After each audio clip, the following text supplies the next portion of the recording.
Yeah, so we see those Big 12 standings, and it is Oklahoma and Texas sitting there at the top. And when you speak of that rivalry, they'll get their final regular season trip to the Cotton Bowl as members of the Big 12. We know that it means a lot when they field and take on each other. But is it a little bit bittersweet knowing that the game that we get every year that always has so much stake and wins the Big 12 is no longer going to be the case?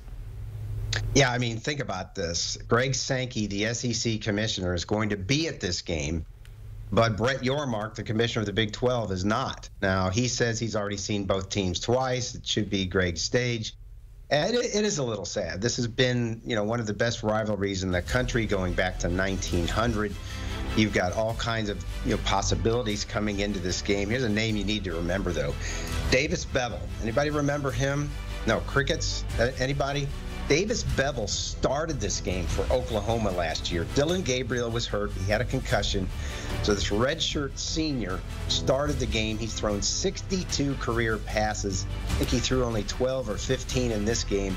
And he was quickly routed, along with the rest of his teammates, 49-0, and the most points ever scored by Texas against Oklahoma in the rivalry.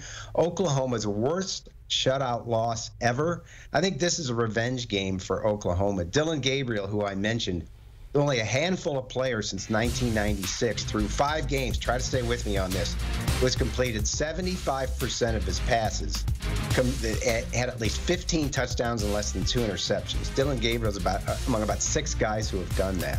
I think Oklahoma has enough weapons. They're vastly improved on both sides of the ball to take Texas down. The thing we know about this game is we don't know how it goes year to year. Oklahoma still has won 4 of the last 5 and 12 of the last 16. So they have revenge as a motive. I think they get this done against Texas, who, by the way, has their most talent and best team since the 2005 Vince Young national champions. We started with a pillow fight for the bottom of the league, and maybe we end up with a brick fight for the top of the league in the Big 12. Dennis Dodd checking in with us, getting us ready for the new week of college football. Thank you so much for your time. And also on Saturday, we mentioned a little bit of the SEC. We've got you covered there on CBS when number 11 Alabama takes on Texas A&M Saturday at 3:30. Get your popcorn ready for that one. It's always a fun and exciting one when you get some Nick Saban up against Jimbo Fisher.